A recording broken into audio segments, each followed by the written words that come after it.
Politics have become very religious.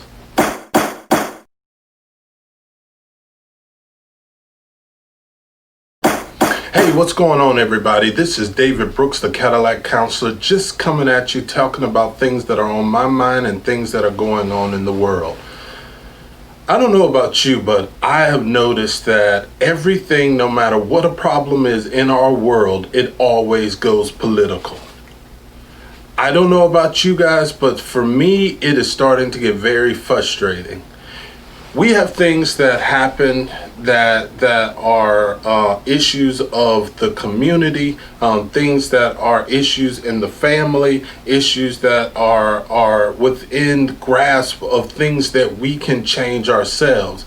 And a lot of times we make it get into a political realm where it has to be a Democrat issue, a Republican issue, really when it has nothing to do with politics.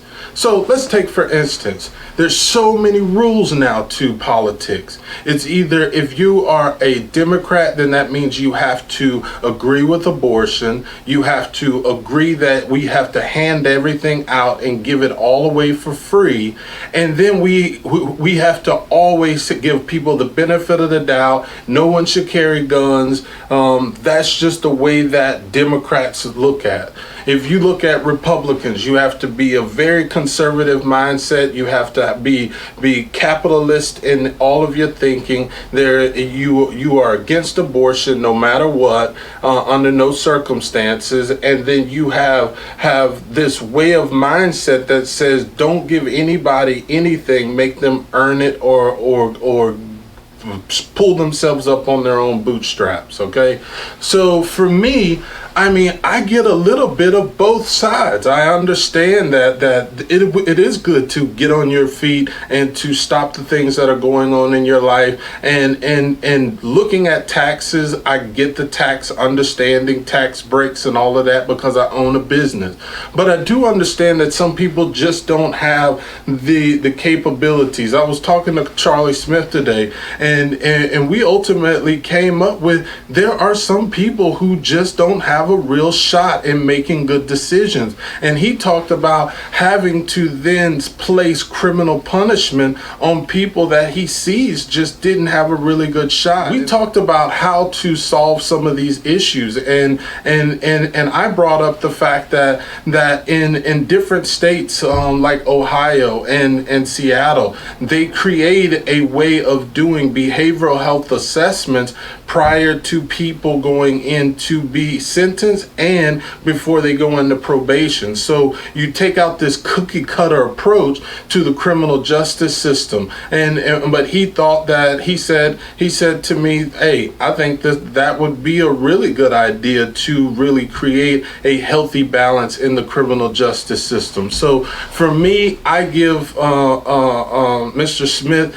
all kudos of just understanding how, if we look at how bad this system is and then truly understand that we can fix this problem with a proactive approach rather than handling everything in the criminal system as a reactive. You got me?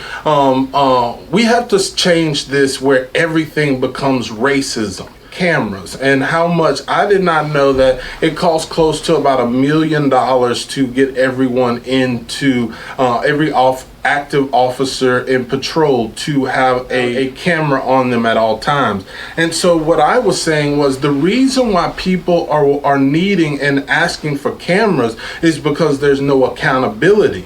I think that if we looked at and found a way to have the community as being an outside auditor for all of these physical and these police brutality issues, we wouldn't really need body cams per se. I'm not saying that they're not good, because I think they are good. But when we look at taking $1 million away from programs that could ultimately, and I mean really good programs, I'm not talking about wasting money, but if we put it in ways to be proactive in getting the children engaged, and I'm gonna tell you, and like I told Charlie, I think the way to solve most of these problems is the school systems need to stay open till 5 o'clock.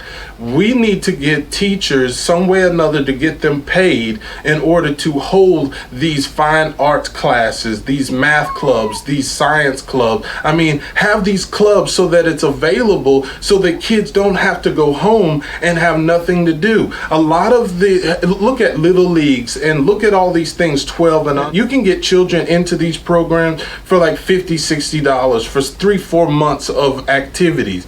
But once they hit 13, it goes into, they have to buy all of the equipment, they have to be able to travel, they have to have all of these essence, and a lot of the people that really need these programs can't afford it. So that's some of the issues that I think that it's a public school issue, because if we can keep the kids and have availability for them to stay in, we need sports in middle school. It shouldn't be in the community, because when you have it in the community, there's prices to it, there's costs. If we can get 6th graders to start going into the school, being able to play sports in the school system, I bet we will see a big drop off. The next thing I want to talk about is being sensitive. A lot of people think that being sensitive means that we got to be in our feelings. I'm gonna help you understand what being sensitive really means. So let's say for me, I'm a therapist, and when I do a lot of therapy with people, I try to be very sensitive in the way that I respond or how I talk to people. Because like they might come in and they might be angry, but I have to be sensitive that they might have a trauma, they might have to have a mental health issue. And so for me, we need to have officers being able to be sensitive, because they never know how they're going to go into a situation and have to handle it. And that's why whenever we start talking about being sensitive to people, like for instance, I give an example. So like, let's say like when I used to have to go to meetings, or I go into church, or I go somewhere, and they come up to me and they want to introduce themselves, and I hold my hand out for them to shake my hand. Sometimes they will go past my hand and they come in and give me a hug, and they'll say, "We don't do hugs around here." That's not being sensitive to trauma. For instance, I know that I was molested as a kid. I don't really like people coming up and giving me hugs. It makes me nervous. It gets me uncomfortable. Now, if I know you and I want to hug you, then I will put my hands out for that to be a response. A lot of people aren't sensitive to people with trauma, and they will think that they're showing that person love by coming in and giving them a hug. But ultimately, it's really counterproductive, because it'll make me not want to come back, because you're not respective of the way that I feel. And so for you guys, when it comes down to, and I was telling Charlie Smith this, is that sometimes we have to be sensitive to people that are dealing with racial issues. And when we say sensitive to that, I mean, we just have to understand. You might not understand it, you might not can wrap your brain around it, but you can still be sensitive to it. And I think that's where sometimes we're missing the mark, is that sometimes we're just not sensitive to people. And I think that some of that sensitivity is lost when we make it a political issue, because then when it becomes political, it's not human.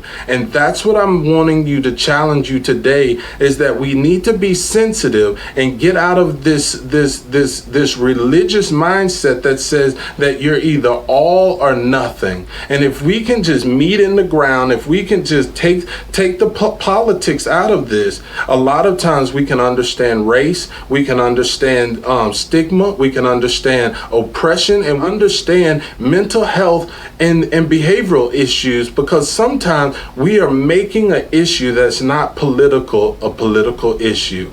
Good to see you guys. Thanks for hanging out. It's David Brooks, the Cadillac Counselor. Wait until I see you the next time. Take it easy. Bye.